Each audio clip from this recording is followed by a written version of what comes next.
the idea that there's starting to be a gas shortage and price spikes in the US now. Yes.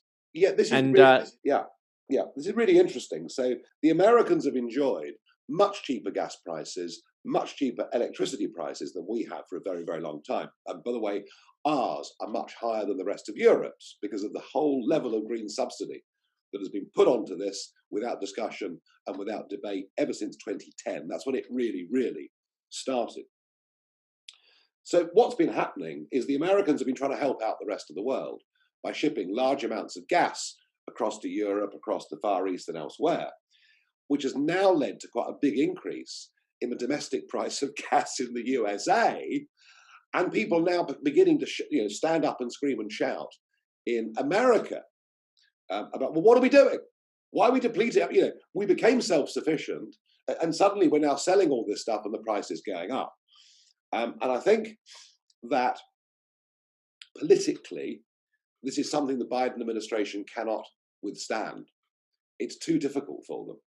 It would open the door to Trump, wouldn't it, in just the most amazing way, because this was one of Trump's achievements was this massive increase in gas production and people getting it at very, very cheap prices.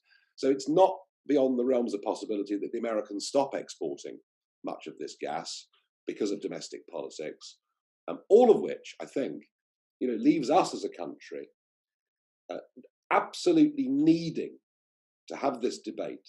Why are we not opening up the Cambo oil field and gas field in the North Sea? Why in the Bowland Reserve up in the northwest of England, in Cumbria mostly, and Lancashire some, have we not as yet extracted a single barrel of gas when it's there in huge quantities? Why are we about to spend another 1.2 billion sterling updating the line to France, from which we import 9% of our electricity? I mean, the vulnerability of this country in terms of energy is very, very serious. And one last little point. You may have noticed, folks, the weather.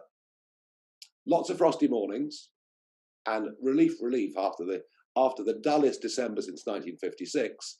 Lots and lots of quite sunny days. But there's one thing missing in the weather so far in January. The wind is not blowing.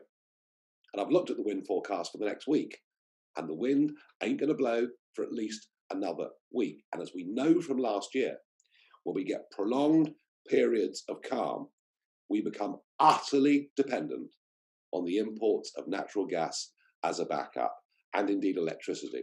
So I think all of these things mean there needs to be a change of conversation in this country about not just energy pricing, but energy security. And I think it's going to become a massive issue in the years to come.